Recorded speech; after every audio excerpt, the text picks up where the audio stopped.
arrivé très tard à la nuit. La fatigue a fait finalement. Tout à l'heure, je t'appelle, on va causer, on va se voir. Tu es où? Tu es où? Comment c'est pas d'accord? Ok, d'accord. Je vais juste te parler des nouvelles, ça va? C'est pas ce que je veux. Tu m'as promis que tu me reviendrais vite. Dis que garde là-haut.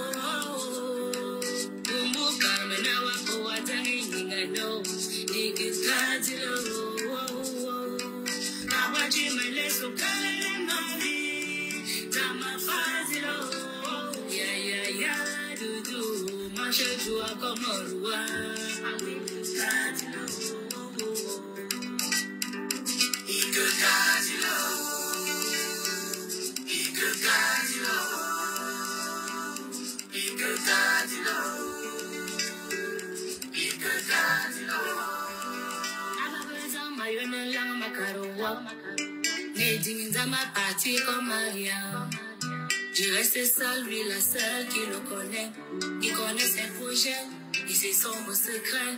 Il dit le par malheur si je tombe sur la seule. Il parle mal, pas de mon bébé. Maintenant ma voix n'a plus, je ne réponds plus de rien. Maintenant ma voix n'est jamais, je tenais très bien.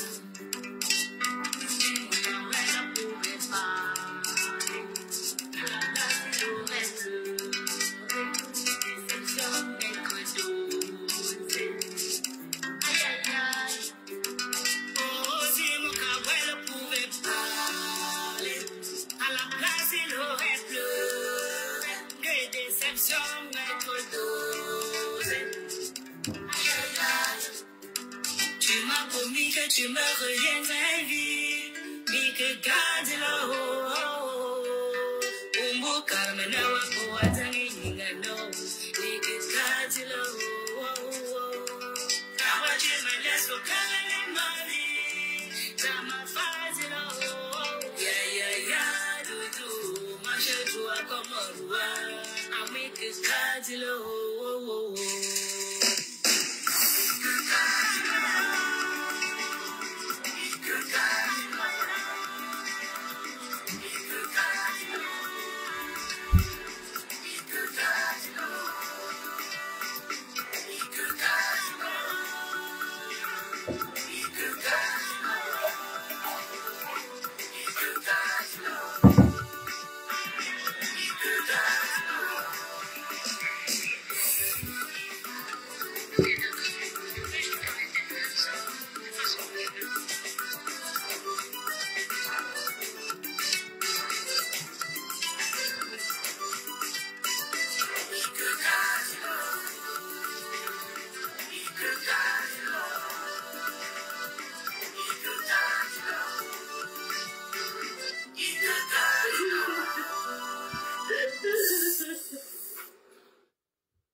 Donc là, c'était la dernière chanson de Laure Mwaminga en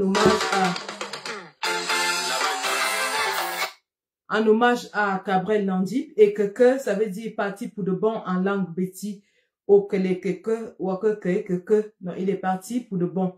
Il lui a promis qu'il allait chercher la vie, mais il est parti pour ne plus jamais revenir. Il est parti pour de bon. Ces morts qui continuent de s'accumuler dans notre pays commencent à nous faire très très mal, hein? Ça il faut le dire. En une année, nous avons perdu déjà une belle brochette d'artistes, comédiens, influenceurs, et ça ne laisse pas indifférent. Ces morts sont relayées jusque dans les pays qui sont amis et frères, tels que la Côte d'Ivoire. Donc, c'est important que nous apportions notre part à l'établissement de la vérité dans ces multiples morts suspectes et bizarres qui surviennent dans notre pays et qui certainement interpellent la responsabilité gouvernementale, mais aussi la responsabilité individuelle. Je vais vous faire écouter une deuxième chanson en hommage à Martinez Zogo, chantée par un collectif de rappeurs au Cameroun.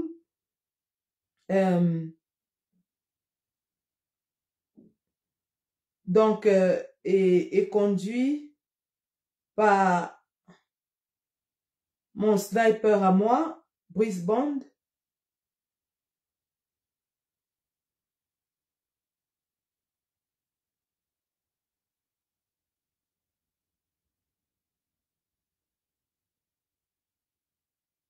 Donc, je vais vous faire écouter ça. Et ensuite, on va rentrer dans les choses importantes.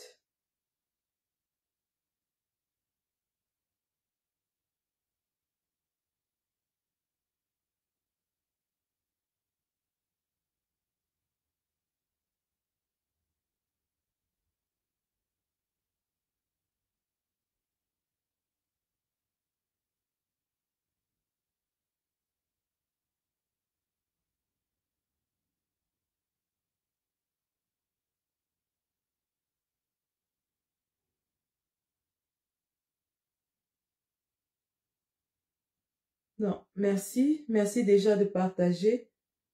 Merci d'être là. Je crois que c'est ça.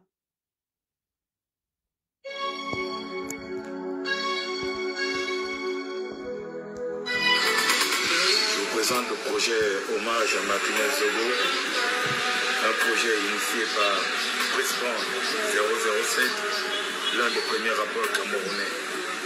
Hommage à Martinez Zogo, c'est juste pour tous ceux qui ont vécu, tous ceux qui ont ressenti le mal qu'a ressenti Martinez Zogo avant qu'il ne soit mort. Président, il a voulu rendre un hommage digne de son nom, Martinez Zogo.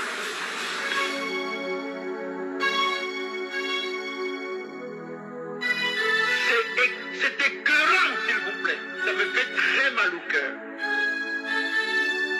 On est devenu quoi? Où sommes-nous? Dans une république? Non. Les documents, si. On va voir ça. On va voir ça. On va voir ça.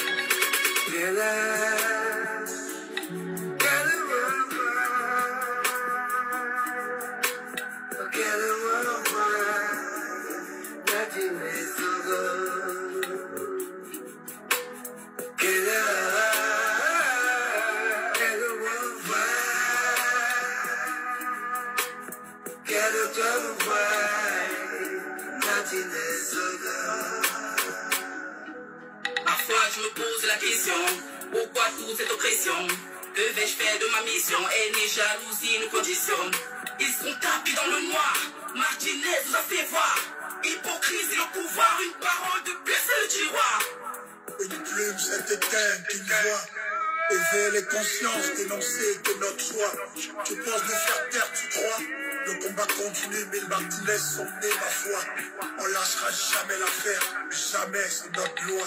Ils l'ont tué parce qu'il leur a dit la vérité. Mutilé, ils l'ont jeté, loin de sa tête, dans les pieds. Bon, la justice est morte, Martinez est mort. Mais où sont les commandités de ce sort? Où sont les commandités de ce sort? Où sont les commandités de ce sort?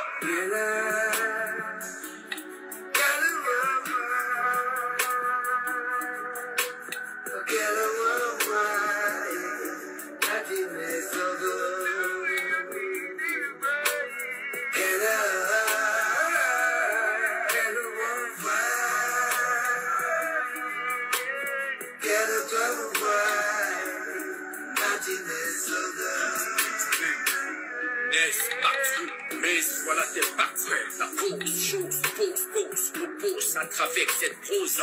Pour la vérité, on reste activiste, irréaliste. Pour ton départ triste, cette injustice nous contriste. Look at what you did for him now. You let his soul die. His children are crying now. They're looking, their father everywhere. They couldn't get him. Justice for Martinez.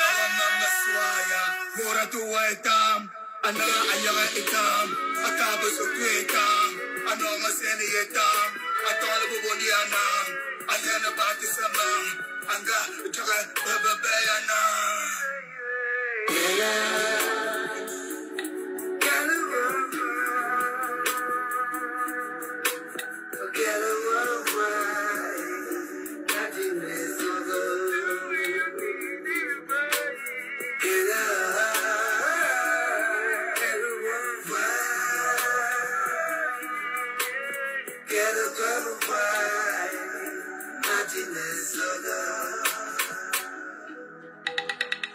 cette situation. En réalité, Une violence qui n'a pas de sens. dans cette humanité, Des bandits en col blanc, enfin braquage d'État. Dirige, vit dans l'anarchie, barbarie et tuerie. au profit de qui? Finissez le travail.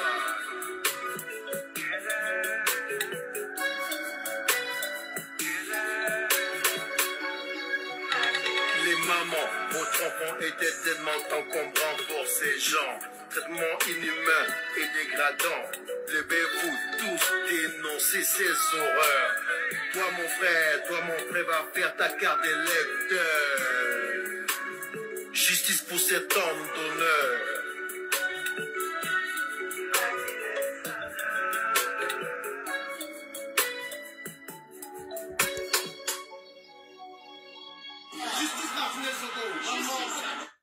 Bonsoir, bonsoir, bonjour les filles, bonjour les gars, bienvenue dans ce Facebook Live de Sandy. Facebook Live où je reviens effectivement sur la mort de Samy Le Noir afin d'éclairer certaines zones d'ombre hein, et de jeter les dés comme ça pour permettre à ceux-là qui vont effectivement se charger de nous donner la vérité, d'avoir tous les éléments en main. Donc c'est de ça qu'il est question. Mais avant de parler de Samy, j'aimerais ainsi rendre hommage à Cabrel Nandip qui a été enterré hier à Banganté. Un hommage vibrant de ses collègues et des responsables de la République lui a été rendu.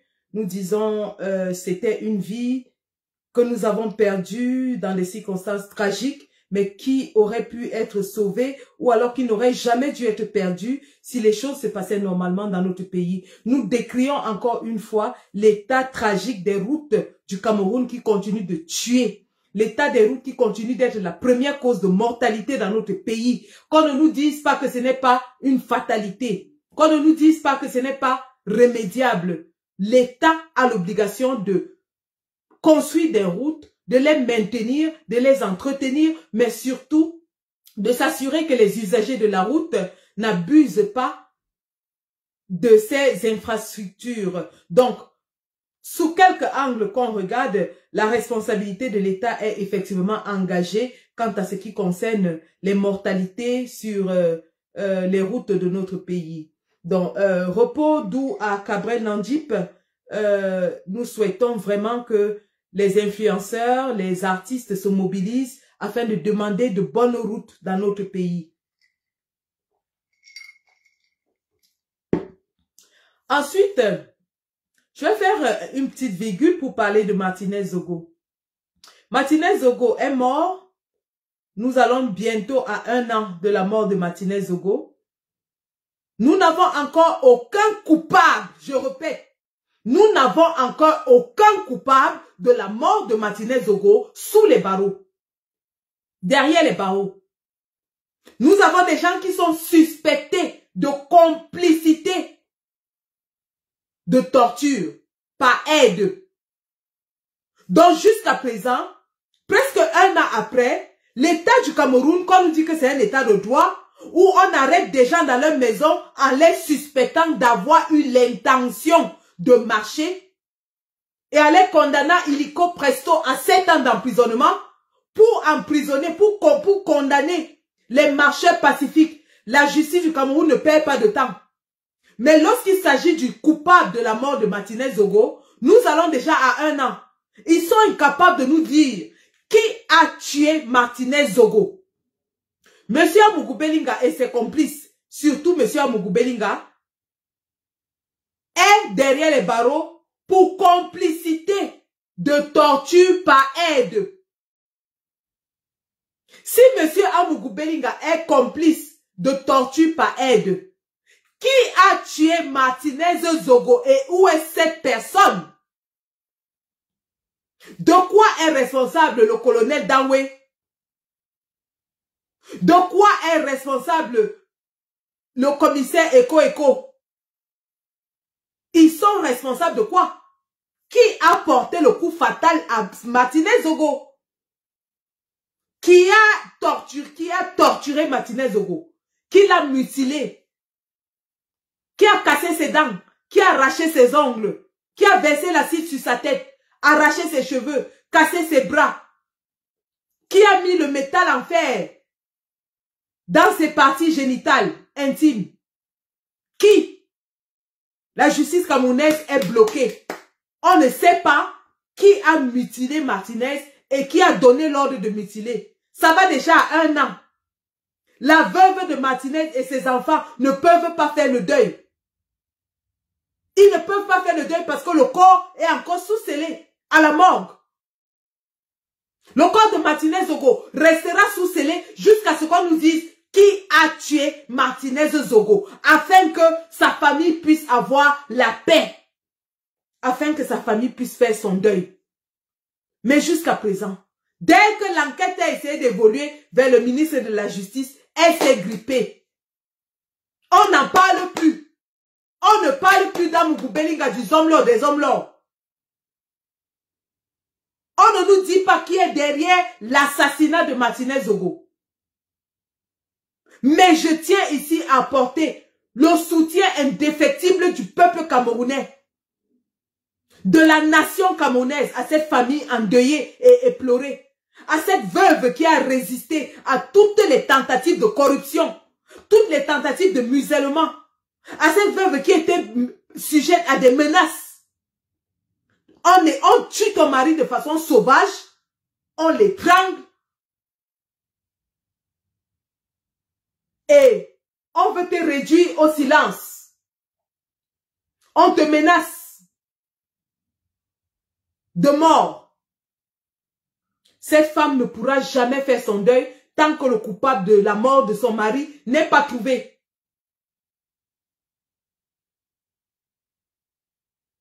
Un an bientôt. Le corps de Martinez est dans la glace. 1 an. Nous voulons des réponses. Voici maintenant une autre enquête judiciaire qui vient d'être ouverte sur la mort de Samy Lenoir. Avant toute chose, je vais vous faire écouter ce que le frère de Samy Lenoir, le commandant, ou c'est le commandant, ou c'est l'inspecteur Conrad, dit. Voilà donc un jeune vidéaste qui a été assassiné, qui a eu un accident de circulation, qui a été transporté dans un hôpital, a reçu des soins et en est mort. Et au lendemain de sa mort, rappelons que Samy Lenoir est mort le 6 juillet. Nous sommes déjà le 23 juillet. Samy Lenoir est mort le 6 juillet. Et presque quelques jours après la mort de Samy Lenoir, son grand frère, l'aîné de sa famille, était déjà dans les réseaux sociaux en train de demander de l'argent, soi-disant pour organiser ses obsèques. Écoutons M. Conrad et on va revenir là-dessus.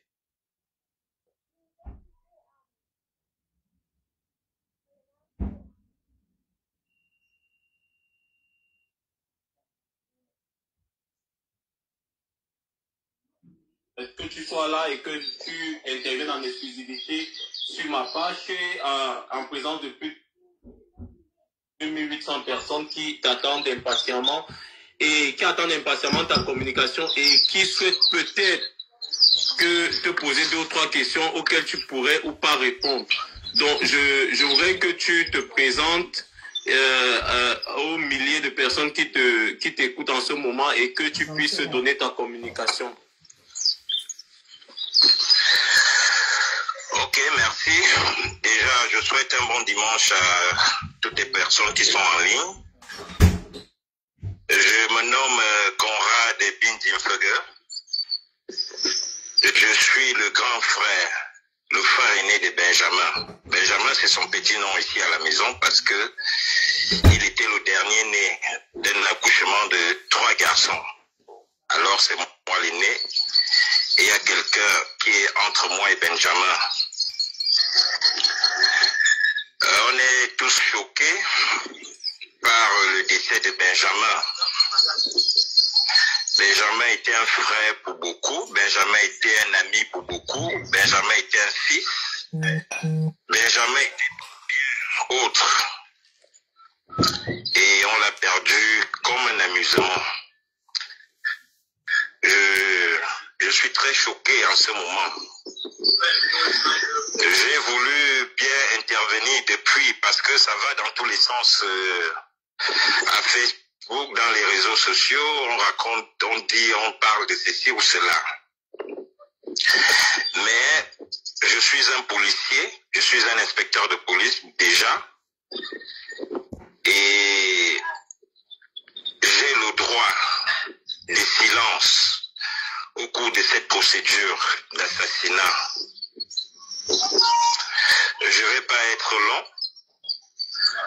Je vais tout simplement apaiser les cœurs des amis de Benjamin, de ses frères, des camarades et autres. Benjamin meurt pour son amour. Il avait un grand amour pour des personnes. Et c'est très difficile en ce moment. Je voudrais ici remercier tous ceux qui, jusqu'ici, de près ou de loin, ont participé, aidé à quoi que ce soit. Du moins, je voudrais rappeler que Benjamin, pour son décès, des enquêtes ont été entreprises, des plaintes ont été déposées, et il y a eu des premières arrestations qui vont certainement continuer d'ici la semaine qui va débuter demain. Et je souhaite qu'une justice honnête, équitable soit rendue à Benjamin. Je rappelle également que Benjamin était une personne publique. Porter toutes ces choses aujourd'hui n'est pas facile pour moi. J'ai des pressions de gauche à droite, j'ai des appels interminables des amis et des connaissances de Benjamin. C'est difficile. Je vous prie pour tous ceux qui peuvent apporter une assistance, qu'elle soit morale, physique, financière, en prière également. Ça, c'est l'appel que je fais, je lance aux amis de Benjamin. Voilà. Je pourrais laisser mon contact. Voilà l'appel que le frère de Benjamin ou alors de Samy Lenoir lance quelques jours après l'annonce de sa mort. Je souligne 3 choses de cette intervention que j'ai interrompue afin de pouvoir développer. La première chose, il dit qu'il est inspecteur de police. Il dit qu'il est inspecteur de police. La deuxième chose, il déclare que la procédure judiciaire a commencé et qu'il y a des personnes qui sont déjà en train d'être interpellées. La troisième chose, c'est qu'il demande de l'aide physique, morale et ainsi de suite financière pour terminer. Alors, pour répondre à M. Conrad et à ceux qui l'ont accompagné dans cette démarche, j'aimerais dire une chose. M. Conrad déclare qu'il est inspecteur de police. Tout inspecteur de police ou alors agent de police sait que lorsqu'une enquête sur un homicide, qu'il soit volontaire ou involontaire, en cas d'homicide volontaire, on parle de meurtre, toute enquête sur un homicide commence là où le corps se retrouve au moment où la mort est déclarée ou découverte. Je répète, toute enquête pour homicide commence sur le lieu où le corps est retrouvé au moment où la mort est déclarée ou alors que le corps est retrouvé. Ça veut dire que si vous êtes chez vous et que votre partenaire tombe et meurt, lorsque vous appelez les services de secours, évidemment la police va venir et c'est à l'endroit où la personne est tombée qu'on commence les enquêtes. L'endroit où le corps se trouve, l'endroit où le cadavre se trouve, c'est à cet endroit qu'on commence les investigations. Pour éclairer mon propos, je vous fais suivre ce reportage de la chaîne de télévision Canal 2. Et nous allons maintenant argumenter.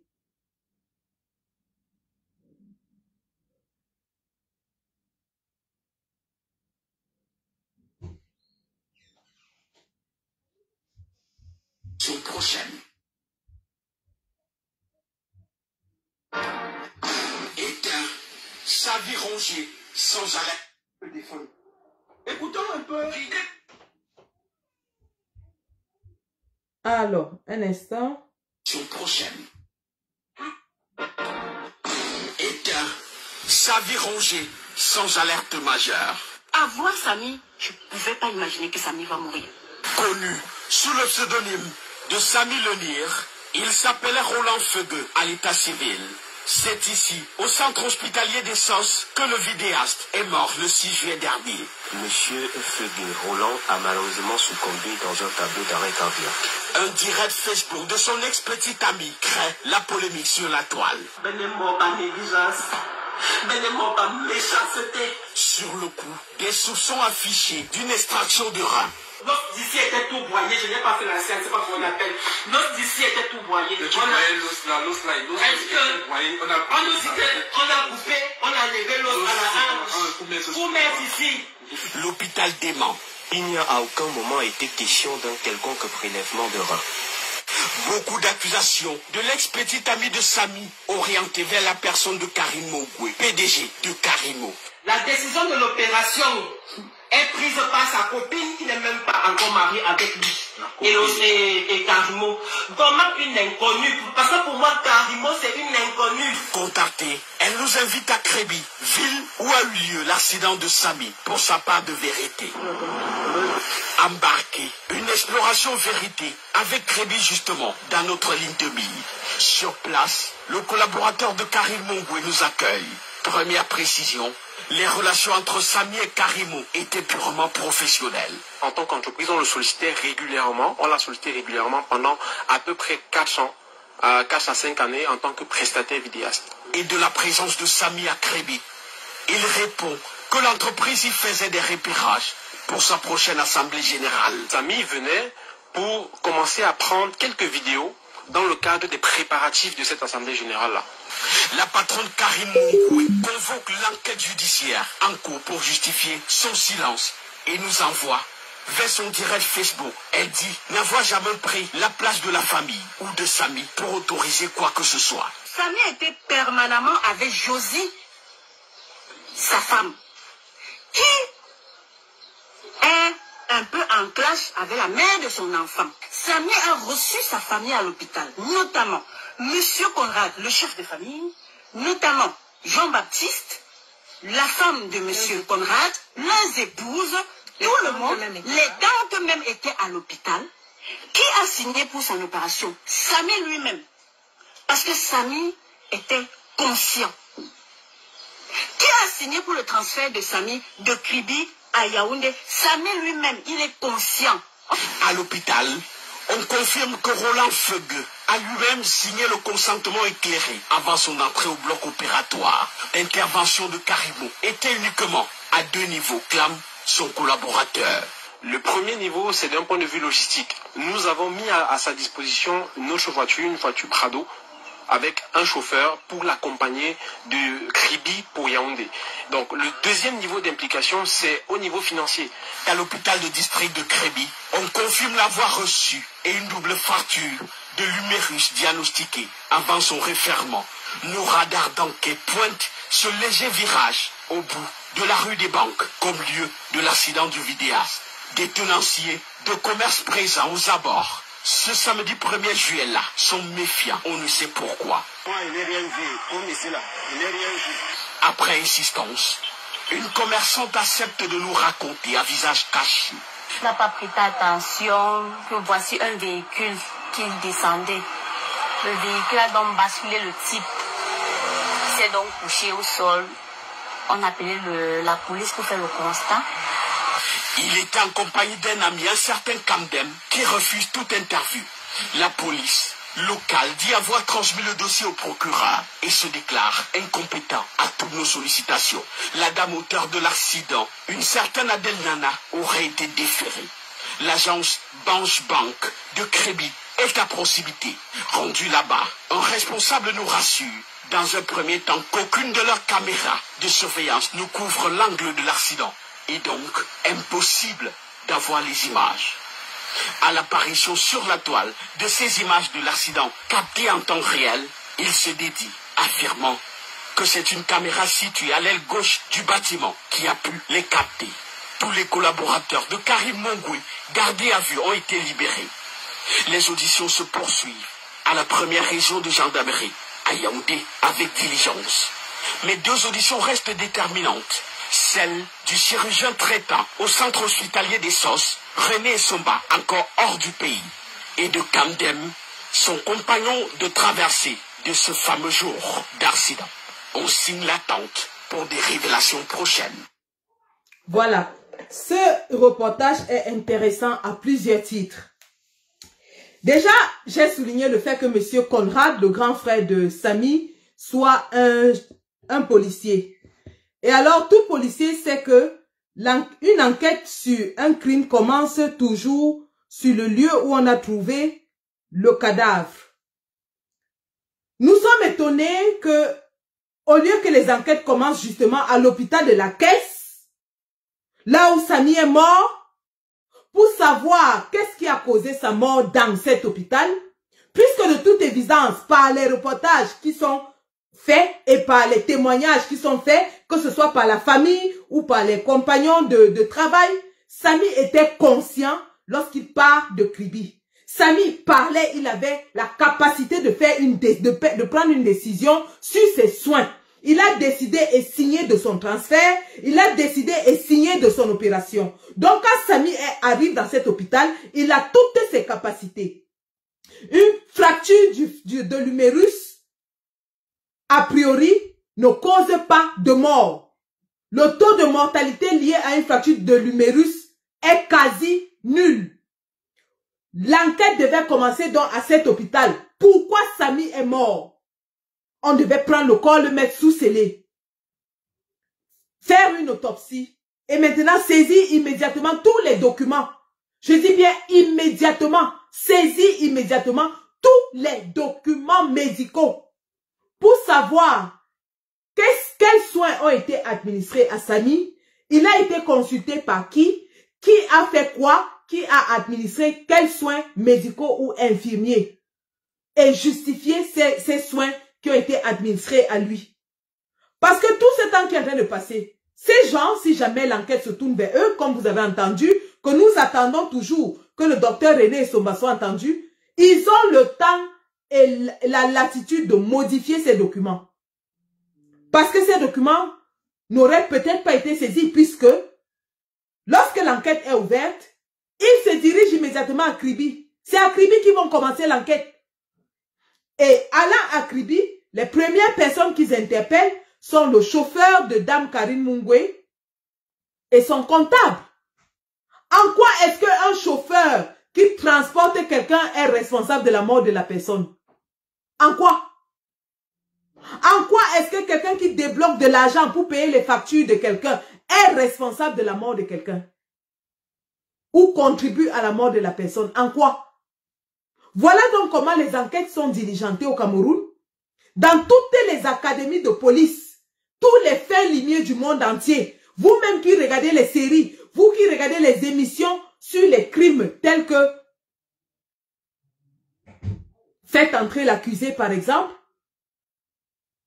les enquêtes impossibles, ainsi de suite, vous voyez que l'enquête commence toujours sur le lieu où le cadavre est retrouvé. On récupère toutes les évidences, qu'elles soient scientifiques, qu'elles soient digitales, qu'elles soient physiques. On recueille toutes les évidences là où le corps est. Et M. Conrad, le policier, nous dit que non, son frère n'a jamais eu d'accident, il est mort par sorcellerie. Et donc, il veut l'argent pour aider à faire les funérailles, les obsèques. C'est ça qui m'a un peu interpellé. Maintenant, lorsqu'on retourne sur le lieu où Samy est mort, retournons sur le lieu où Samy est mort, l'hôpital de la Caisse. Combien d'incidents de ce genre y a-t-il déjà eu à l'hôpital de la Caisse? Est-ce qu'il y a une organisation ou un organisme au Cameroun qui répertorie les morts dans nos hôpitaux, les types de morts, et qui demande justement une justification du taux de mortalité dans nos hôpitaux, dans nos institutions hospitalières? J'interpelle ici Monsieur le ministre de la Santé, Monsieur Manaouda Malachi. J'espère qu'il sait quelles sont ses responsabilités.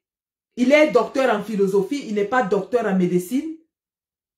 J'espère que Monsieur Manaouda Malachi sait que au moins les hôpitaux publics doivent être monitorés pour le taux de mortalité enregistré dans ces hôpitaux. Doivent être contrôlés pour le taux de mortalité. Parce qu'on va à l'hôpital pour se soigner et non pour trouver la mort. Combien de Camerounais aujourd'hui, lorsqu'on leur donne de l'argent pour aller à l'hôpital, ils disent que non, moi je préfère boire mes petits comprimés au quartier parce que vraiment si je pars à l'hôpital c'est pour mourir. Les Camerounais n'ont plus confiance à l'hôpital.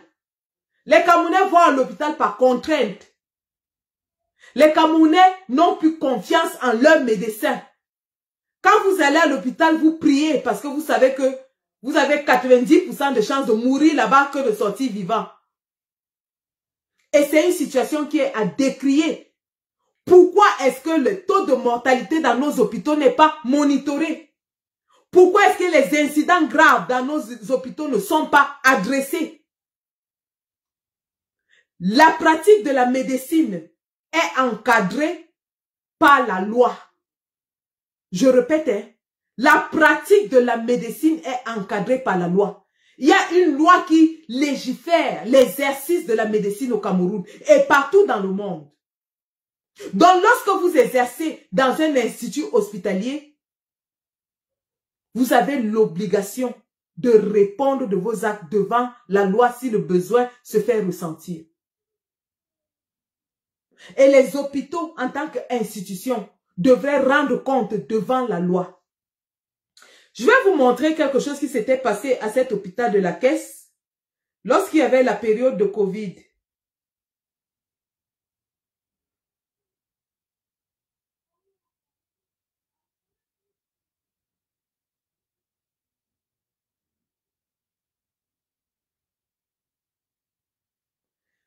Voici l'hôpital de la Caisse, un hôpital de référence, dit-on, un hôpital public.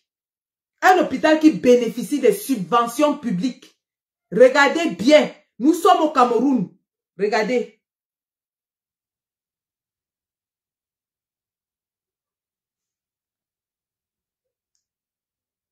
En jeu pour que notre mère vive même 100 ans. Les contours de parmi c'est Oui. Nous sommes les exécuteurs. Oui. Les autres viennent de... C'est ça. Nous-mêmes, nous savons qu'on a demandé qu'à exécuter la maman-ci. Ça, c'est clair. Parce que cette maman-ci était lucide mercredi matin. J'ai dit, ceux qui étaient ici, quand ils apprennent que la maman est partie, on est dépassé. Même parmi vos collègues là. C'est parce que on a peur que les têtes tombent. Voilà pourquoi les gens qui ont encore la crainte de Dieu ne peuvent pas se lever et dire que vraiment, la maman, si on l'a précipitée. Notre maman n'était pas le genre de malade qui pouvait mourir. Nous avons mis tout en jeu pour que notre mère vive même 100 ans. Parce qu'elle ne faisait pas son âge. Si on te montre les photos de une semaine de notre maman avant qu'elle ne vienne à l'hôpital, tu vas être dépassé. Mais ce qui a commencé là, ça va continuer. Son sang, les gens vont payer.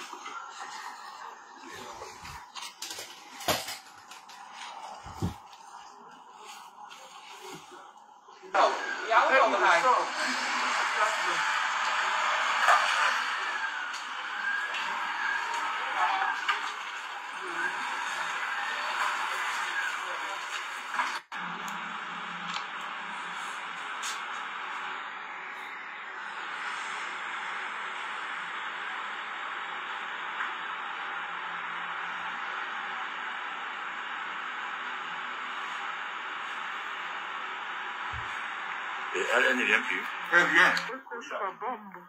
Vous avez dit Covid, mais voilà. Nous, on a les anti-Covid. Les anti-Covid. Voilà. On a tout voulu hier. J'ai dit à la femme de l'OMS que je vois un trait, mais dit que c'est une lettre. Les mêmes femmes qui étaient au courant disent que c'est deux traits. Elles ont fait les problèmes. Faites comme vous voulez, vous faire. Vous fermez toujours. Non, on ne force pas l'entrée. On n'a jamais forcé. Mais Dieu.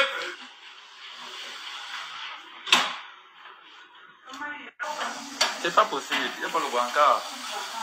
On tire. C'était venu un... On filme tout. On va faire. Oui. On va faire. Il y a pas le brancard. Il n'y a pas le brancard. On filme.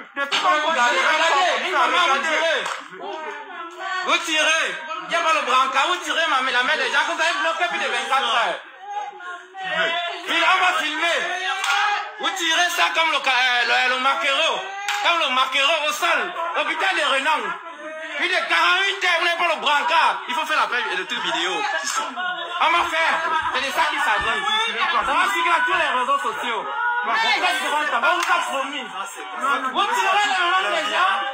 Il n'y a pas de brancard. C'est quel hôpital ça? Vous n'avez pas de brancard au hôpital de la caisse. Plus de 15 ans, vous tirez les mains des gens au sol. Ouvrez ça, on va filmer. Nous allons filmer. Il faut ouvrir. Nous allons filmer. Je fais l'enregistrement vidéo. On va filmer. Ils n'ont pas de brancard. Ils n'ont pas de brancard. Il faut retirer l'hôpital de la caisse. On tire les gens comme le maquereau. Bon, maintenant. Les factures, c'est plus de 400 000. Où sont les factures? Donnez-moi les factures que vous avez payées. Il était devant la porte, comme notre école. Faites comme vous voulez. Vous laissez avec. Vous allez enterrer. Les factures que vous avez payées. Vous voulez nous engueuler maintenant? Vous voulez nous engueuler maintenant? Filmez ça, on va prouver. Il n'y a pas le brancard, c'est le truc. On tire à même le sol. Voilà le cadavre d'une Camerounaise qu'on tire à même le sol. À l'hôpital de la caisse. On tire sur 2 jours, pas de brancard. On tire le cadavre d'une maman sur le sol. Vous avez bloqué le corps. L'OMS est venu, ils ont fait un faux test. Covid. Le centre pasteur vient de faire un autre négatif. Vous voulez fricoter pour avoir de l'argent. Regardez le cadavre d'une maman qui est tirée au sol à l'hôpital de la caisse. Vous finir un à un. Ça a commencé hier et ça va suivre le cours. Voilà le cadavre d'une Camerounaise traînée au sol comme du maquereau à l'hôpital de la caisse. L'hôpital où le docteur René Somba travaille. Vous croyez que cet hôpital va donner quels soins? Un hôpital où on traîne le cadavre au sol. Un hôpital où on traîne le cadavre de quelqu'un au sol. Maman, tiré. Qu'est-ce qui est devant la porte? On ne veut pas te voir. Si, fais la vidéo. Il n'y a pas de brancard.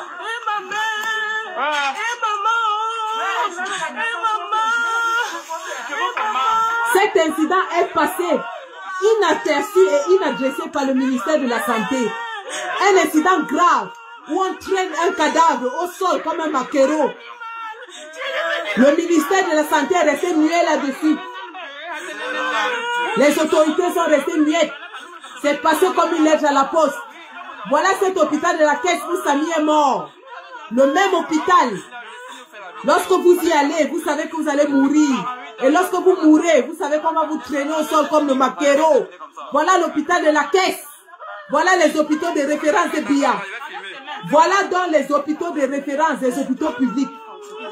Voilà ça. Voilà l'hôpital de référence. On traîne un cadavre au sol.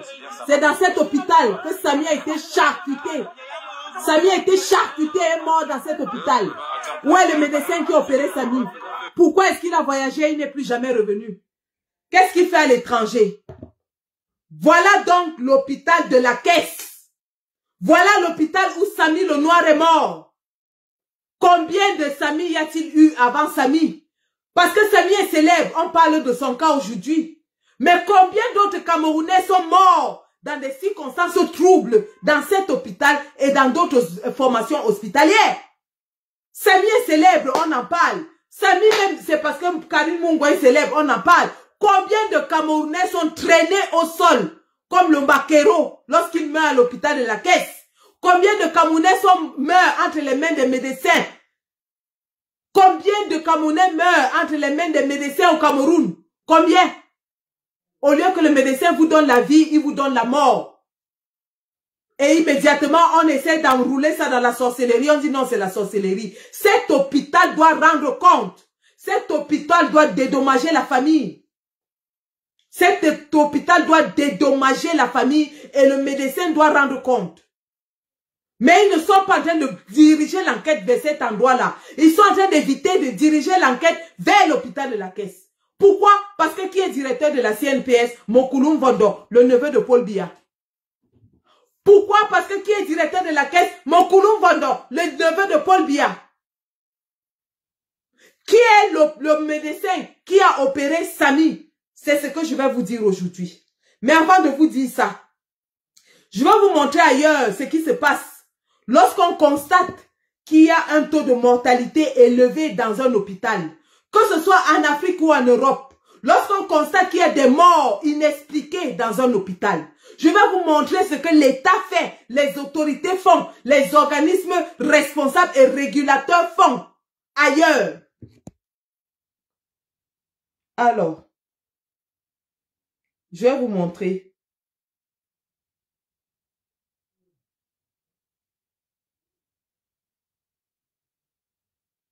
Voici par exemple un reportage sur une fracture du fémur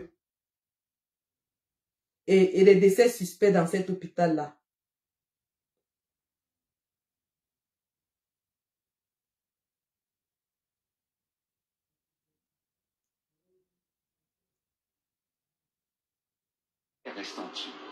Ces dernières années, plusieurs patientes admises aux urgences sont décédées dans des derrière les murs de l'hôpital de Remiremont. Le mystère reste entier. Ces dernières années, plusieurs patientes admises J'essaie de jouer aux urgences sont décédées dans des conditions qui interrogent. Attendez. La partie que j'ai là, ça refuse de... Mais j'ai ça ici en YouTube. Voilà. Il est 8h moins 10, retour sur le plateau de première édition. Que se passe-t-il à l'hôpital de Remiremont dans les Vosges? L'hôpital est visé désormais par 11 plaintes de patients ou de proches pour des faits qui se sont déroulés ces 5 dernières années. Alors, des décès suspects, il y a des fractures non diagnostiquées, c'est pas rien non plus, des erreurs médicales, 11 plaintes. 11 plaintes, ça commence quand même à faire beaucoup. L'hôpital se mure dans le silence, mais en revanche, la parole des patients, elle, se libère. Enquête signée Kevin Drouan, Nicolas de Roussy, Nicolas Laurent avec Edgar Beck. Après un an, la douleur de Jean est toujours aussi forte. En mai dernier, son épouse Iréna est admise à l'hôpital de Remiremont dans les Vosges. Âgée de 59 ans, elle souffre d'une inflammation du pancréas. 2 jours plus tard, elle décède subitement. J'ai marqué arrêt cardiaque sans précision. Oh bon. Alors que c'est pas vrai. Le rapport d'autopsie stipule, c'est la juge qui l'a dit quand j'étais auditionné, que mon épouse était décédée d'une pancréatite aiguë. Pourquoi ils l'ont pas prise en charge? Vous avez tous les éléments en main. Elle doit être opérée c'était un cas d'urgence. Il y a plusieurs mois, Jean a attaqué le centre hospitalier sans résultat. Mais depuis, les plaintes contre l'hôpital se sont accumulées, 11 au total. Parmi elles, celle de Camille. 1 mois après avoir accouché, elle est victime d'une hémorragie importante. La raison, un morceau de placenta est resté dans son corps. Je leur en veux de ne pas avoir vu cette erreur et de ne pas avoir fait le nécessaire, parce qu'au moment où j'étais dans la tétée d'accueil, ils l'auraient vu, ils m'auraient emmené tout de suite au bloc, ils me l'auraient enlevé, j'aurais pas vécu ça. Décès dans des circonstances floues, mauvaise prise en charge ou encore maltraitance de personnes âgées, les dossiers sont divers pour l'avocate des plaignants, mais ont tous un point commun. Pourquoi on ne répond pas aux personnes qui demandent légitimement comment on a pris en considération et surtout en charge leurs proches? C'est juste ça, c'est cette quête de vérité et peut-être cette volonté de briser le silence aussi. L'hôpital de Remiremont n'a pas souhaité répondre à nos questions. En décembre dernier, l'établissement se disait désolé de la situation. Voilà. Donc, vous voyez que c'est pas seulement au Cameroun qu'il y a des erreurs médicales. Sauf que ailleurs, lorsqu'il y a une série inexpliquée de morts dans un hôpital, ça déclenche automatiquement des enquêtes. Et l'hôpital a l'obligation de répondre. Les familles se constituent en plaignant et cherchent un avocat qui va effectivement prendre tous les cas et trouver les points communs dans ces morts suspectes afin d'attaquer l'hôpital. Or, nous avons ici l'hôpital de la Caisse qui a une réputation qui n'est pas des plus reluisantes. On dit que c'est un hôpital de référence. Mais nous avons vu, vous et moi, comment les cadavres sont traités à l'hôpital de la Caisse. Nous avons vu, vous et moi, comment Samy a été pris en charge et est mort à l'hôpital de la Caisse. Qu'est-ce qui empêche à ces familles ou à cette famille de se constituer, de porter plainte contre cet hôpital? Qu'est-ce qui empêche au ministère de la Santé d'ouvrir une enquête sur les procédures effectuées dans cet hôpital, dans la prise en charge de ces malades? Parce que si ces questions sont adressées, alors ces médecins auront peur chaque fois qu'ils auront un patient. Ils feront attention à ne pas le tuer. Mais au Cameroun, les médecins ne répondent de rien. Ils tuent et ça ne chauffe pas. Ils tuent et ils ne sont pas inquiétés. Rien ni personne ne les inquiète. Ils peuvent faire de vos pères, mères, sœurs, frères, tout ce qu'ils veulent et ils ne se justifieront nulle part. Ils ne se justifieront nulle part. Alors que dans la pratique de la médecine, on sait qu'il y a une probabilité d'erreur. On le sait. C'est pour ça qu'il y a des procédures strictes pour encadrer l'administration des soins. C'est pour cela qu'il y a des protocoles stricts pour limiter le nombre d'erreurs. Un autre cas que je vais vous montrer, et cette fois-ci c'est en Afrique, c'est au Kenya, regardez bien. Kenya Medical Practitioners and Dentists Board has ordered the closure of St. Teresa's Hospital in Kiambu County. The closure order follows a series of complaints of negligence that led to the death of at least 2 expectant mothers and their unborn children. Alors, je vous explique dans ce reportage au Kenya, le ministère de la Santé a ordonné la fermeture d'un hôpital pour la mort de 2 mères enceintes, de 2 femmes enceintes. Je dis 2 femmes enceintes qui sont mortes dans cet hôpital. Le ministère de la Santé au Kenya a ordonné la fermeture de cet hôpital. Et c'est un grand hôpital. Has also withdrawn the license to practice of one Moses Mwaura, who is the medical director of the hospital. A sign of the reality that St. Teresa's Hospital in Kikuyu has to contend with. Death is inevitable. However, at the St. Teresa's Hospital, there have been one too many cases of suspect deaths. NTV first reported on the death of Helen Wanjiru, who died in labor. Her family was denied answers, and her file is alleged to have mysteriously disappeared. Voilà. Donc, voilà des dettes mystérieuses dans cet hôpital Sainte-Thérèse. Il y a une dame qui est venue pour accoucher. Elle est morte de façon mystérieuse et son dossier médical a disparu. C'est pour ça que je reviens donc sur le dossier médical de Samy. Ils ont eu assez de temps pour traficoter et même faire disparaître ce dossier médical. Donc, ce qui va rendre l'établissement de la vérité difficile parce qu'on n'aura pas les éléments matériels pour justifier les actions des médecins et infirmiers sur le corps de Samy. Donc, lorsque, ici chez nous, lorsque on suspecte une mort qui n'était pas prévue, c'est-à-dire lorsqu'un patient meurt de façon imprévue, de façon subite, la première chose qu'on fait, avant même de demander quoi que ce soit, dès que les responsables de l'hôpital arrivent, la première chose qu'on fait, on saisit d'abord tout le dossier médical. Vous ne pouvez plus ajouter une aiguille, un point, une virgule là-dessus. C'est terminé. Dès qu'on déclare le patient mort et que le patient n'était pas prévu de mourir, on saisit d'abord le dossier médical. Vous ne pouvez plus amender, modifier quelque chose sur ce dossier. Tout ce que vous avez fait au patient et qui est enregistré, c'est ça qui va aller au tribunal. Le dossier de Samy Le Noir a été laissé parce qu'ils ont couru pour aller à Kribi. Y compris Conrad. Conrad, le soi-disant inspecteur. Couru pour aller à Kribi, aller chercher le chauffeur de Dame Karimo et le trésorier ou c'est le comptable de Dame Karimo pour les jeter en prison. Entre-temps, l'hôpital où Samy est mort, personne n'est allé là-bas demander ce qui s'est passé. Par contre, tout ce qu'on a eu dans les réseaux, c'est le témoignage de la mère de son enfant qui disait qu'on a enlevé un rein. Mais personne n'a vu. Personne n'a vu. Personne ne peut dire ce qui s'est passé à l'hôpital de la Caisse. Le docteur Essomba, a disparu des radars. Il est parti depuis le 6 juillet. Nous sommes déjà au 23 juillet. Dr Essomba a disparu de la circulation. Dr Essomba a disparu. Qui est Dr Essomba?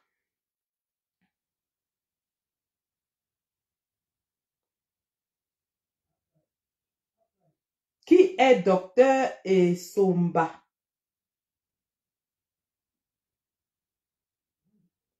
Il n'est pas inconnu, hein? Je vais vous montrer sa photo.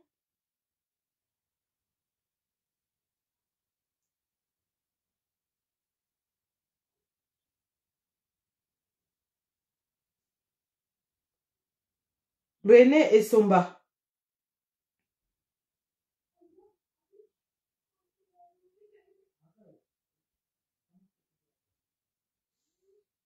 Donc, voici le docteur René Essomba. Le voici. Voici le docteur René Essomba. Qui est-il, en effet? Le docteur René Essomba est chirurgien et traumatologue, chef de service de chirurgie générale et laparoscopie à l'hôpital de la Caisse.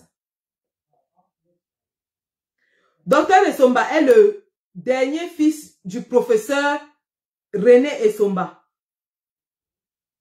Son père était le premier spécialiste camerounais en chirurgie. Et c'est lui qui avait fondé la clinique du Bon Secours en 1983.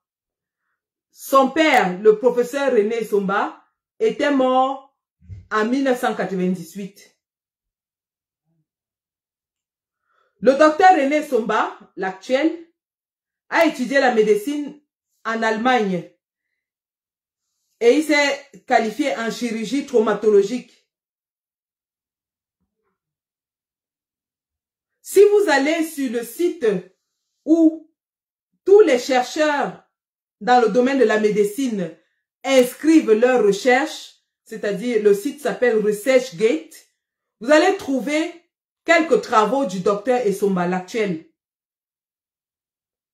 Ce qui m'a interpellé, ce qui a attiré mon attention, c'est que le docteur Essomba, l'actuel René Essomba, spécialiste en traumatologie, on nous dit qu'il est le meilleur au Cameroun en ce moment.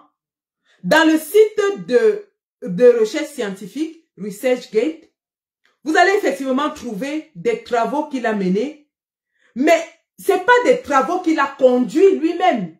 C'est des travaux qu'il a fait en collaboration avec quelques personnes. Je n'ai pas retrouvé une œuvre de Dr René Essomba menée par lui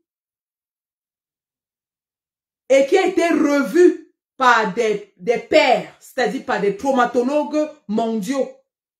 Et c'est là où on détermine l'éminence d'un scientifique. L'éminence d'un scientifique est déterminée par les travaux qu'il conduit et ces travaux qui sont revus par des pairs internationaux. C'est à ce moment qu'on peut vous prendre comme référence. En science, on vous prend comme référence lorsque vous avez mené des travaux et que vos travaux sont revus par des pairs internationaux. Je n'ai trouvé aucun travail du docteur René Essomba dans ResearchGate mené par lui et revu par des pairs internationaux. Je peux me tromper, peut-être qu'il y a un autre site. Mais en ce qui me concerne, pour le moment, ResearchGate, c'est la base. Et je n'ai pas trouvé des travaux menés par le professeur ou le docteur René Essomba dans cette base de données. Si vous entrez mon nom dans la base de données de ResearchGate, je n'ai mené une seule étude que j'avais produite lorsque je sortais de l'école des infirmières, qui a été publiée dans ResearchGate. Vous allez trouver une seule. Je ne peux pas me vanter d'en avoir. Hein. J'avais collaboré. J'étais en collaboration parce que j'étais encore étudiante. J'étais en collaboration avec une chercheuse américaine appelée Shanaina Knighton. Si vous allez dans ResearchGate, vous allez trouver cette référence-là. Vous allez me retrouver d'ailleurs et mes points d'intérêt en médecine. Pour le moment, je n'ai encore rien produit. Je ne peux pas me taguer d'avoir produit quelque chose. mais j'ai collaboré dans une recherche sur les infections nosocomiales. Donc, le docteur René Somba, ça devient donc difficile, très difficile. Excusez-moi, hein. Excusez-moi. J'ai mal à l'œil gauche, donc du coup l'œil droit souffre. Le docteur René Somba a ceci de particulier. Son père, son illustre père, le professeur René Somba, était président du Conseil des médecins du Cameroun. Et c'est là où ça devient intéressant. Le père de René Somba, le professeur qui était mort, est l'un des précurseurs de l'ordre des médecins du Cameroun et il avait été président de cet ordre des médecins du Cameroun. Je vais vous donner les années. Non, je ne les ai pas là. Voilà. Depuis sa création, les deux derniers présidents ont marqué l'histoire de l'Ordre national des médecins du Cameroun. Le professeur René Somba, président de 1968 à 1998. Vous voyez ça? Il a fait 30 ans à la tête de l'Ordre des médecins du Cameroun. Donc vous comprenez pourquoi ces autorités camerounaises ont des difficultés à questionner le docteur Somba. Parce qu'il a, dans son passé et dans son histoire familiale, un illustre médecin qui a accompli beaucoup de choses pour le Cameroun. Monsieur Somba est intéressant pour nous dire ce qui s'est passé avec Samy Lenoir à plusieurs égards. En tant que le chirurgien ayant opéré sur le malade, il doit justifier ses décisions médicales. Mais aussi, il doit justifier de la supervision des soins donnés à Samy Lenoir, pré-op et post-op. Je vous ai dit ici, je vous ai fait l'analyse des fractures de l'humérus. Je vous ai démontré, je ne reviendrai pas là-dessus, que l'humérus est l'un des os les plus denses du corps humain, donc il ne se brise pas facilement. Il ne se brise pas facilement. Lorsque l'humérus se brise, cela survient dans un accident à haut choc, ou alors lorsque la personne s'appuie sur son bras dans une chute. C'est dans ces cas que l'humérus se brise. Et les fractures de l'humérus constituent moins de 10% de toutes les fractures observées dans les formations hospitalières. Donc, elles sont assez rares. Pour un chirurgien orthopédiste de tomber sur une fracture de l'humérus, la première chose à faire est toujours de chercher une seconde opinion. Toujours chercher une seconde opinion parce qu'on sait que elles sont rares et le traitement, dans le cas de Samy, vous avez entendu qu'il avait une double fracture. Ce qui n'était pas le cas, c'était une fracture déplacée. C'est-à-dire la prise en charge devient compliquée. Donc, il faut prendre un deuxième avis pour se rassurer que nous donnons les soins les plus appropriés aux patients. Donc, il faudra que M. Somba nous dise s'il a requis un deuxième avis. Troisièmement, je vous avais montré la photo de Samy à l'hôpital de Kribi. Et je reviens là-dessus parce que c'est très important. C'est un détail qui m'avait encore un peu échappé lors du dernier live.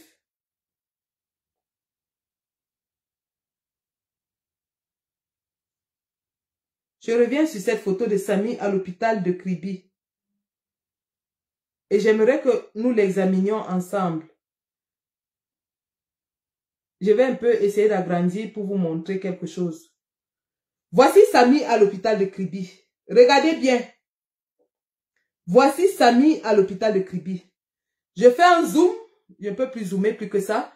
Regardez là où c'est rouge sur son avant-bras. C'est là où il a eu la fracture. Donc à ce niveau. C'est là où il a eu la fracture. Ce qui est confirmé par la radio qu'on nous a présenté. Observez bien le bras de Samy. Le bras qui est cassé. Observez. Observez bien le bras de Samy. Observez bien le bras de Samy. Le bras de Samy, je vous avais fait la première remarque, qui n'est pas soutenu. Ce bras devait être soutenu et relevé vers le haut. Ce bras devait être soutenu et relevé vers le haut pour faciliter la circulation sanguine et le retour du sang vers le cœur. Parce que le bras étant cassé, devient un poids mort et il devient lourd, il y a accumulation des fluides vers le bas du bras. C'est pour ça que le bras est noir. Regardez, parce qu'il n'est pas soutenu. Le bras commence à noircir. Quand le bras commence à noircir, ça veut dire quoi? Ça veut dire qu'il y a une faible circulation sanguine. Ça veut dire que la circulation sanguine n'est plus bonne au niveau du bras. Regardez bien. Regardez le bras de Samy qui est cassé. Il est noir, donc la circulation sanguine commence à avoir des problèmes. Il n'est pas soutenu, c'est pour ça qu'il a cette discoloration. Quatrième remarque, le bras paraît un peu plus court. Regardez, il y a quelqu'un qui m'a fait cette remarque la dernière fois. Le bras qui est cassé commence à paraître un peu plus court que l'autre bras. Il paraît un peu plus court. Et ça s'explique par ce qu'on appelle le syndrome des loges. Ça s'explique par ce qu'on appelle le syndrome des loges en sciences. Regardez bien. Je dis ce que je vois, et tout médecin orthopédiste sait ce que c'est que le syndrome des loges. Et le médecin aurait dû remarquer ça immédiatement à son arrivée à Yaoundé. Parce que le syndrome des loges est une urgence médicale. Ça conduit à la mort. Le syndrome des loges est une urgence médicale. Le syndrome des loges est une urgence médicale. Comment est-ce que le syndrome des loges se manifeste? Le syndrome des loges se manifeste lorsque il y a une fracture et il commence à y avoir accumulation de fluide dans le membre fracturé. Ce qui cause une tension autour des muscles. Donc, il y a une inflammation autour des muscles. Les tissus environnants commencent à être nécrosés, à manquer d'oxygène parce qu'ils ne sont pas alimentés en sang qui transporte l'oxygène. Regardez, une des présentations du syndrome des loges est le raccourcissement des membres. En anglais, on appelle ça compartment syndrome. Et c'est le premier risque après la septicémie, c'est le premier risque en orthopédie. Le compartment syndrome ou syndrome des loges. C'est-à-dire inflammation exagérée au niveau de la fracture qui va causer une obstruction des vaisseaux sanguins et entraîner la nécrose du membre affecté, du compartiment affecté. Et c'est une urgence médicale. Est-ce que le docteur Isomba a reconnu ces symptômes? Est-ce qu'il les a adressés? Je ne sais pas. Rien qu'une enquête pourra nous dire ce qui s'est passé. Mais je vous ai dit que cette photo-ci, cette photo de Samy est une photo criminelle. C'est une photo criminelle parce que ça montre que personne n'a pris le soin de relever son membre brisé, de l'immobiliser et de le sécuriser. Personne de Kribi à Yaoundé, personne n'a pris le soin de relever ce membre brisé, de le soutenir et de l'immobiliser. Or, c'est la première chose qu'on fait quand quelqu'un brise un membre. Le syndrome des loges. Je vais vous dire ce qui se passe dans le syndrome des loges.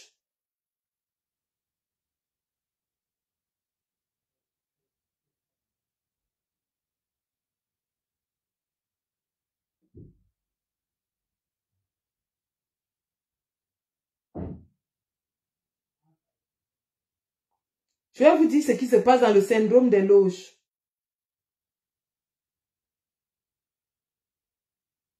Alors, le syndrome des loges est une pression accrue au niveau de la zone entourant certains muscles.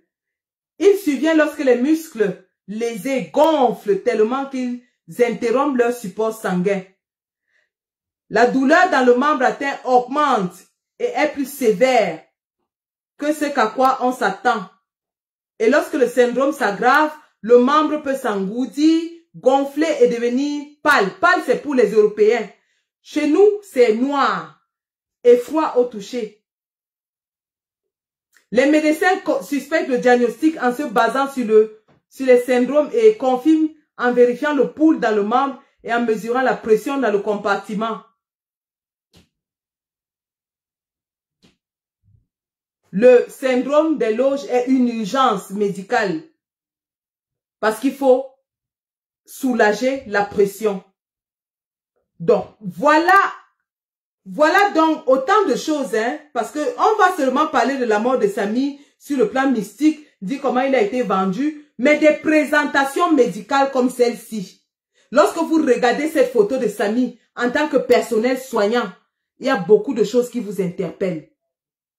Lorsque vous regardez cette photo de Samy en tant que personnel soignant, il y a tellement de choses qui vous interpellent. Il y a tellement de choses qui vous interpellent.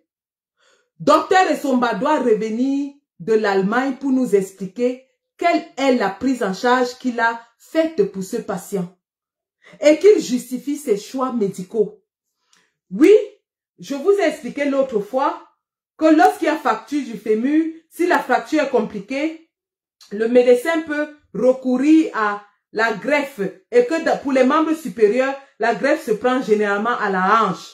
Donc, ce n'est pas une chose étrange, mais il faudrait que le docteur Essomba justifie ce choix thérapeutique et nous dise ce qui a pu conduire à la mort du patient si l'opération s'est bien passée. N'oublions pas qu'en médecine, il y a ce qu'on appelle l'aléatoire. En médecine, il y a ce qu'on appelle l'aléatoire. Chez nous, les anglophones, on appelle ça the human factor.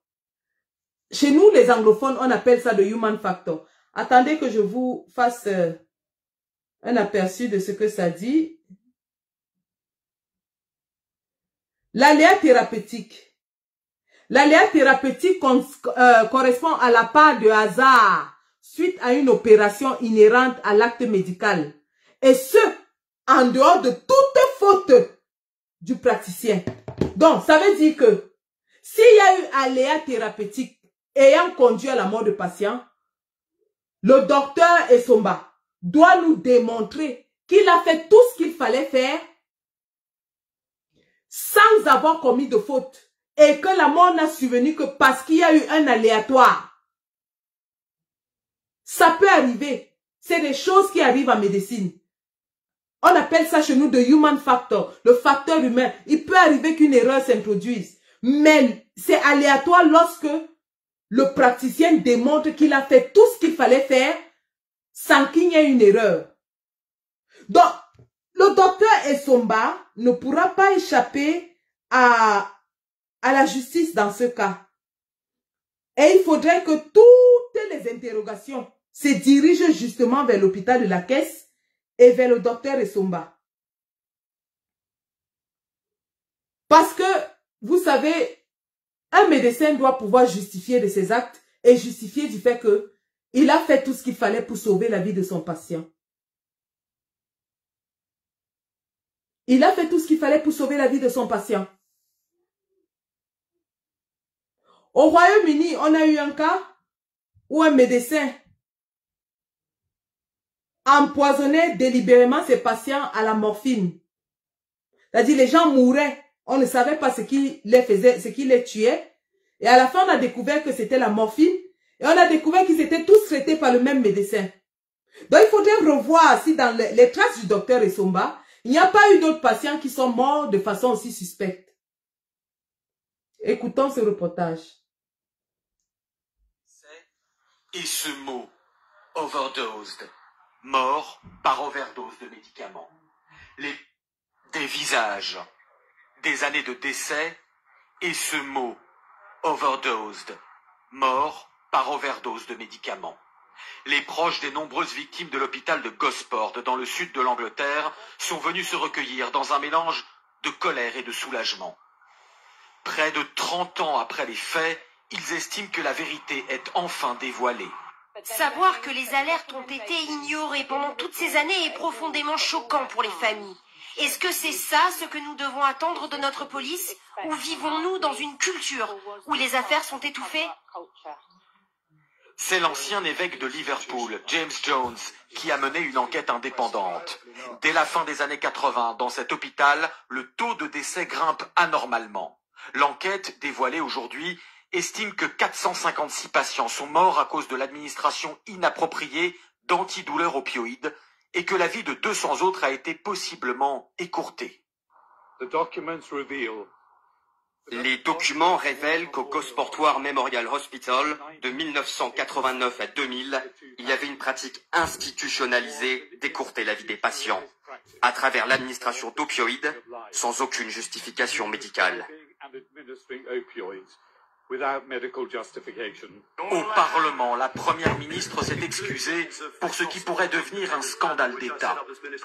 Je suis profondément désolée qu'il ait fallu tant de temps aux familles pour obtenir des réponses des services de santé. Ces conclusions sont terribles, honteuses, et nous avons déjà pris des mesures sur ce dossier.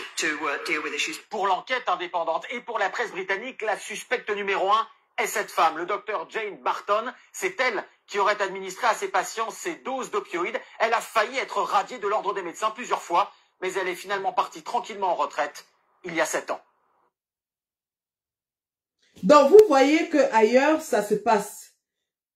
Lorsqu'on constate qu'il y a une série de morts suspectes, injustifiées dans un hôpital, on ouvre une enquête et on essaie de déterminer les responsabilités. Et lorsque ça aboutit au même médecin, on constate que le même médecin traite les gens et les gens ne font que mourir, on le convoque vers l'ordre des médecins. Vous voyez même que c'est allé jusqu'à l'Assemblée. Pourquoi chez nous au Cameroun, les gens meurent, les médecins ne répondent jamais? Pourquoi est-ce que les médecins ne sont pas inquiétés? Pourquoi est-ce que les médecins ne justifient pas de leurs choix médicaux et thérapeutiques? Le docteur Essomba est en Allemagne, il doit répondre par tous les moyens. Et nous n'allons rien lâcher. Nous n'allons pas lâcher. Parce que lorsque nous avons vu cette photo de Samy, cette photo nous a interpellés à plusieurs égards. La négligence médicale, l'incompétence médicale se voit sur cette photo.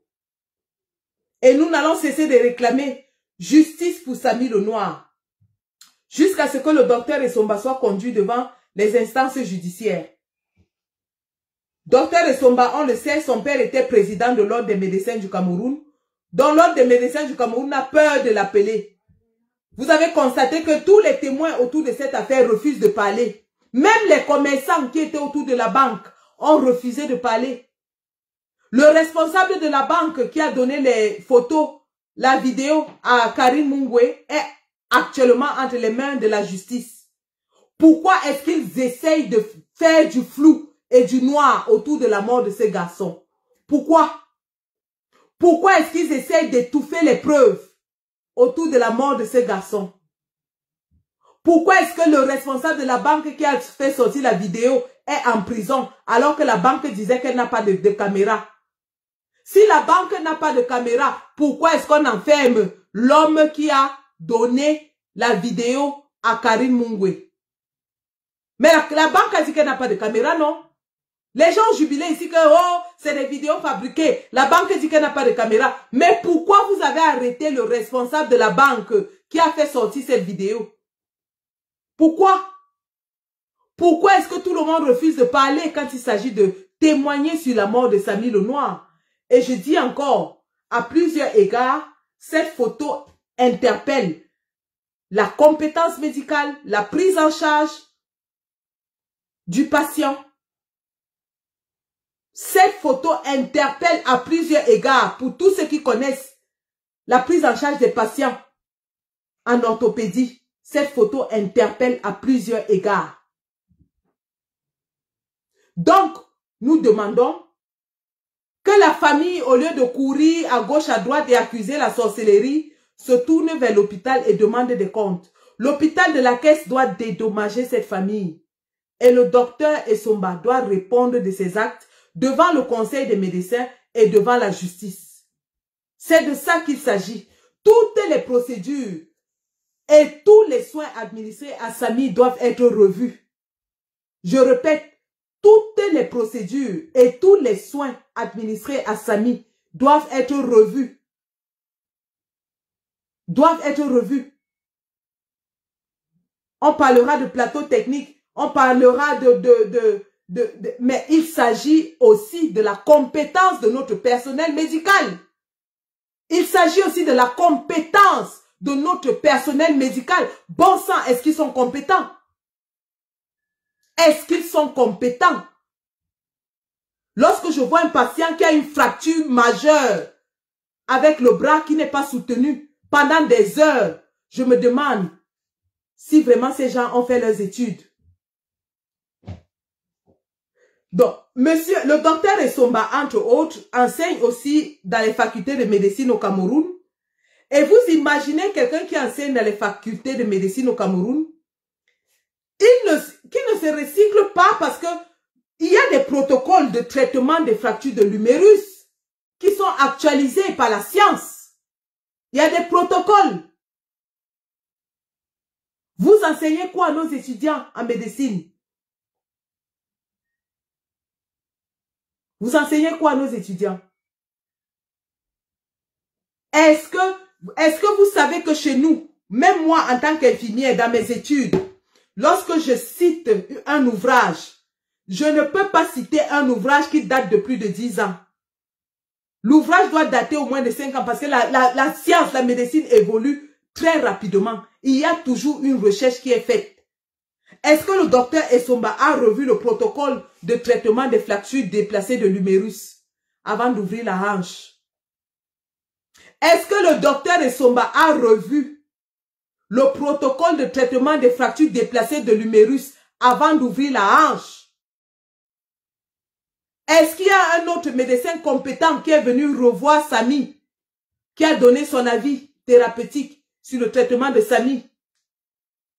Voilà les questions sur lesquelles on doit se pencher, sur lesquelles la commission d'enquête doit se pencher. Et l'hôpital de la Caisse doit donner sa base de données sur les décès enregistrés dans cet hôpital. Est-ce que c'est un hôpital de la mort? Est-ce que c'est un hôpital où les gens vont mourir? Est-ce que c'est un hôpital, nous avons vu, là où on traîne les cadavres au sol? Cet hôpital, est-ce qu'il doit être maintenu ou est-ce qu'il doit être fermé? Monsieur le ministre de la Santé, Manaouda Malaché, voici un cas où on vous interpelle. Agissez et démontrez-nous que l'exercice de la médecine au Cameroun est réglementé et surveillé. C'est de ça qu'il est question. Donc, c'était encore mon apport quant à la mort de Samy le Noir. Et cet apport doit être tourné vers la médecine. Le questionnement va continuer et je vous invite justement à multiplier les postes pour demander à M. Essomba de nous dire qu'est-ce qu'il a fait à Samy le Noir. Donc, c'était ma contribution. Un instant, s'il vous plaît.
Donc, merci. Telle était ma contribution cet après-midi quant à ce qui concerne l'évolution de l'enquête sur la mort de Samy Lenoir. Nous souhaitons vivement que l'ère de l'impunité s'arrête dans notre pays. Nous souhaitons vivement que les responsables des morts suspectes au Cameroun soient enfin interpellés et répondent de leurs actes. Nous souhaitons vivement que la justice au Cameroun ne soit plus une justice aux ordres et une justice orientée. Et nous attendons vivement que le docteur Essomba soit entendu par la justice comme tous les autres protagonistes, à savoir la dame qui a percuté Samy, à savoir dame Karine Mungwe, à savoir monsieur Kamden qui était avec lui lors de l'accident, parce que voilà les acteurs principaux de cet incident. Tous les autres ne sont que des acteurs périphériques et dont l'interpellation n'était que là pour distraire.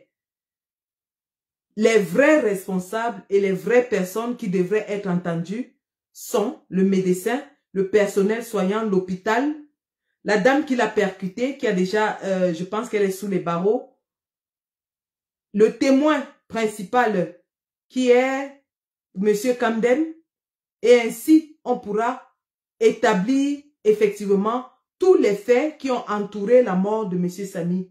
Au lieu de se lancer dans des spéculations telles que oh, il était à l'ouest, on a fait les rites sur lui, oh c'est le femme là, pourquoi il est d'abord parti, oh son rein a disparu. On ne sait pas si le rein a disparu. C'est-à-dire, les Camerounais se fient au témoignage de la mère de son enfant qui n'est pas médicalement qualifiée. Elle a vu la hanche qui était ouverte et elle a estimé que le rein est à la hanche. Le rein n'est pas ici. Attendez que je vous montre. Hein. Parce que nous là, on parle des choses qu'on ne connaît même pas. Le rein de l'être humain n'est pas ici. Voici la hanche, voici l'os de la hanche.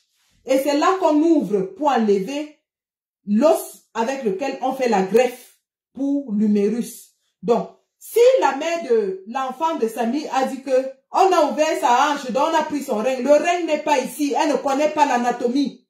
Elle ne connaît pas. Le rein ne se situe pas à la hanche. Le rein se situe ici. Voici là où se situent les reins, au bas du dos. Vos reins sont ici. C'est pour ça que quand on vous poignarde, si on vous poignarde ici, on perfore vos reins. Le rein se situe au bas du dos. Le rein ne se situe pas à la hanche. Allez revoir vos cours d'anatomie. Tous ceux-là qui ont dit que, oh, on a enlevé son rein. Pourquoi le rein était... On n'a jamais, tant que l'autopsie ne nous dit pas qu'il manque un rein, on ne peut pas déterminer que le rein a été enlevé. La hanche a été ouverte parce que l'hôpital a dit qu'ils ont ouvert la hanche pour faire une greffe osseuse. Mais le rein, quand on dit qu'on a vendu son rein, le rein ne se trouve pas à la hanche. Le rein se trouve au bas du dos, bon sang. Vous allez apprendre votre anatomie quand? Donc vous marchez là, vous ne connaissez même pas là où vos reins se trouvent. Ou comme on dit souvent que oh, les reins, les coups de reins. Vous croyez que c'est le, comme on dit les coups de reins, c'est que le rein se trouve là où on fait les coups. Donc quand les gens disent oh, coups de reins là, quand on dit que oh, tu as les jolis coups de reins là, donc ça veut dire vous croyez que le... Vous croyez que quand on tourne les reins pour danser le bikoussi là, quand on tourne les reins comme ça là, vous croyez que le rein se trouve ici? Le rein ne se trouve pas là. Voici le rein anatomique, c'est ici. Dans votre anatomie, voici vos reins, c'est ici. C'est ici. Oh, on a ouvert sa hanche, on a enlevé le rein. Quel rein? On a enlevé quel rein?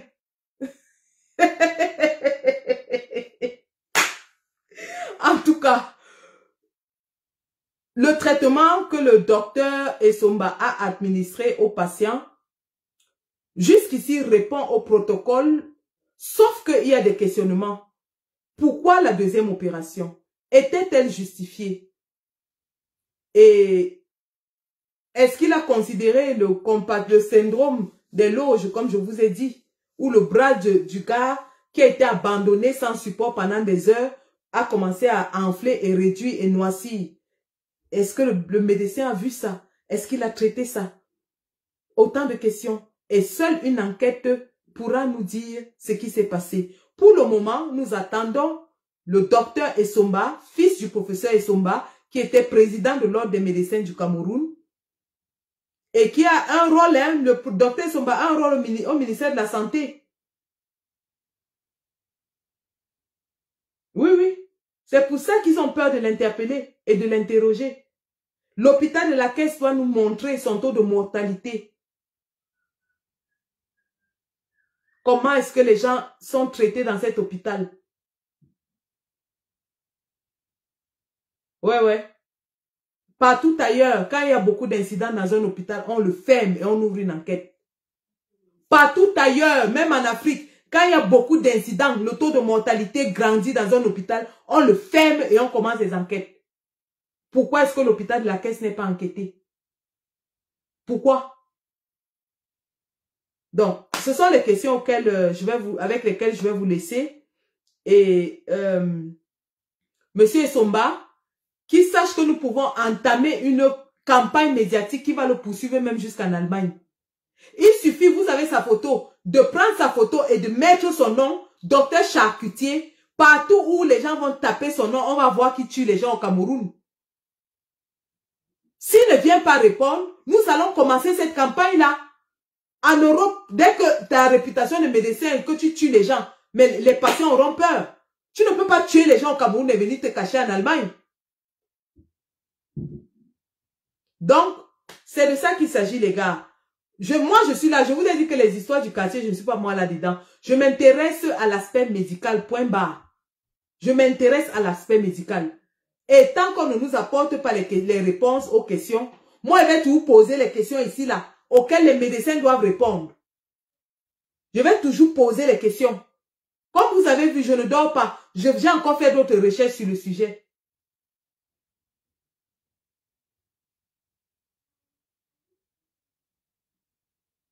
J'ai encore fait les recherches sur le sujet. Donc, docteur Essomba, tu as des réponses à nous donner pour qu'on sache ce qui a tué Samy. Et au lieu que Conrad fasse les léchis, qu'il aille s'adresser à l'hôpital, l'hôpital doit le dédommager, doit dédommager la famille. L'hôpital doit dédommager la famille. C'est de ça qu'il est question. Donc les gars, si il y a un avocat qui est bon au Cameroun, qui se saisisse de ce dossier au compte de la famille.